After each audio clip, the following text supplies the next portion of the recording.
یەکێکی تر لەو کەسانەی کە خوای پەروەردگار خۆشیانێوێ و لە قورئانی پیرۆزە ئەفەرمێ خۆشیان مەوێ ئارامگرانە ئەسابیرونە کە خوای تەعالا لە قورئانی پیرۆزە لە سوورەتی ئالی عیمرانە لە ئایەتی 146دا خوای تەعالا فەرمێ وكأي من نبي قاتل معه ربيون كثير فما وهنوا لما أصابهم في سبيل الله وما ضعفوا وما استكانوا والله يحب الصابرين. خوای تعالى باسی پێغەمبەرەکان ئەکا کە چەندین پێغەمبەر هەبووە لەگەڵیا هاوڕێی هەبووە هاوڵی هەبووە هاوڵێلێک کە خواناس و ڕوو لەخوا بوون ربیونە کەثیر فما وهنوا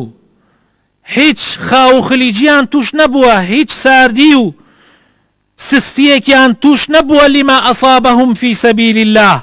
لەوەی کەوا تووشیان ئەبوو لە پێناوی خوایە ساردی و سستیان توش نەئەبوو لەسەر ئەو ناڕەحەتی و ئەشکەنجە و ئازارانەی کە ئەیان چەشت لە پێناوی خوایە تووشی لاوازی نەئەبوون و پشتیان هەڵڵا ئەکرد وازیان لە حەق و ڕێبازی حەق نەئهێنا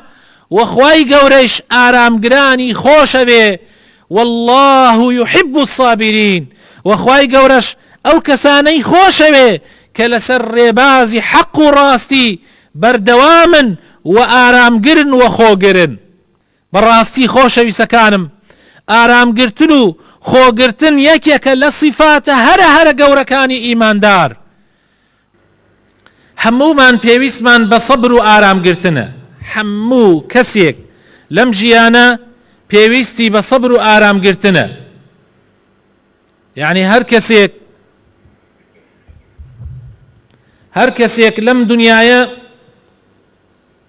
ئارامگرتنی تیا نەبێ و ئەم سیفەتە گرنگەی تیا نەبێ بەڕاستی ناتوانێت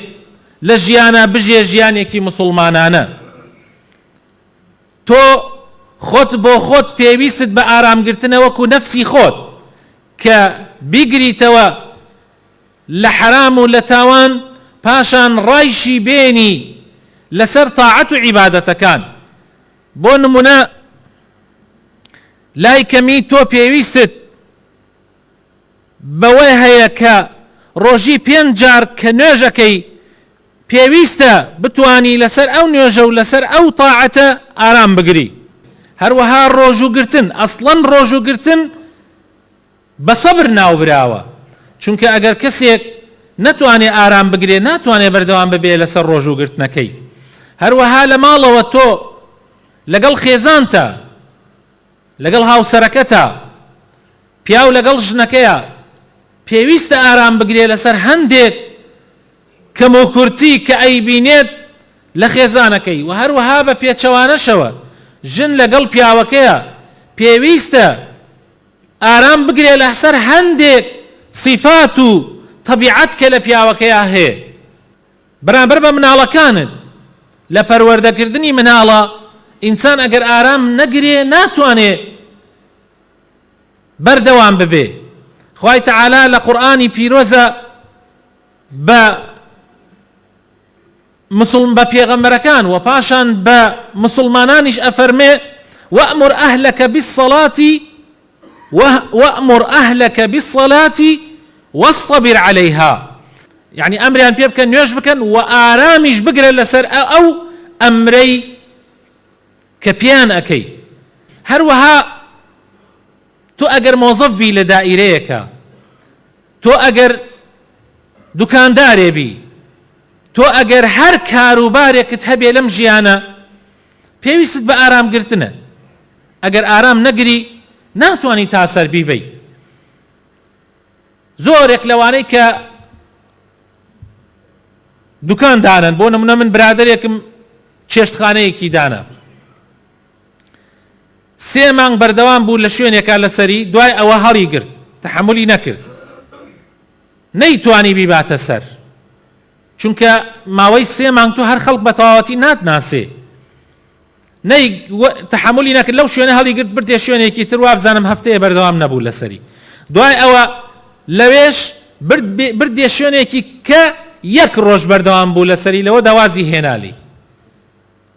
تحملی نەکرد کە تحملیشی نەکرد خەڵک ناناسێەوە ناتوانانی کارەکەت بەردەوام ببی لەسەری بەڵام خەڵکانێک هەیە لەسەر کارێک بەردەوامن ئەگەر جارێ دوو جار مانگێ دوو مانگ سێ مانگ چوار مانگیش زەرەر بکەن دوای ئەوە کە خەڵک ناسیانی و ئوسلوبیان هەبوو و توانیان خەڵک و سەرنجی خەڵک بۆ لای خۆیان ڕاکێشن دوای ئەوە لە ئەخیرە ئەگەن بەو ئەنجامەی کە ئەیانەوێ هێواش بە سەبر و ئارامی ئەتوانن ئەو ئەنجامە بەدەست بێنن کە ئەیانەوێ کەوابوو لە هەموو کاروبارەکانی ژیان تا پێویست بە ئارامگرتنە تەنانەت ئەگەر تۆ ڕئیسی وڵاتێکیش بی ئێمە زۆر جار باسی ئەوە ئەکەین کە ئیمامی عومەر عادل بووە براینە عەدالەتی ئیمامی عومەر بەبێ ئارامگرتن نەبووە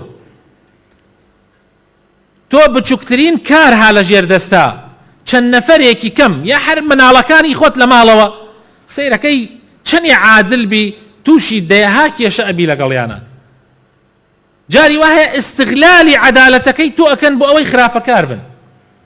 بۆ ئەوەی خراپە بکەن ئیستیغلالی ئەوەکەن کە تۆ کەسێکی ئیمانداری کەسێکی عادل و دادپەروەری زوڵم ناکەی ئیستیغلالیەکەن بۆیە پێویست بە ئارامگرتن هەیە بۆ ئەوەی بتوانی کاروبارەکانت جێبەجێ بکەی ئەگەر ڕئیسی وڵاتێکیش بی بگرە ڕئیسی وڵات ئەرکەکەی لە هەموو خەڵک زیاترە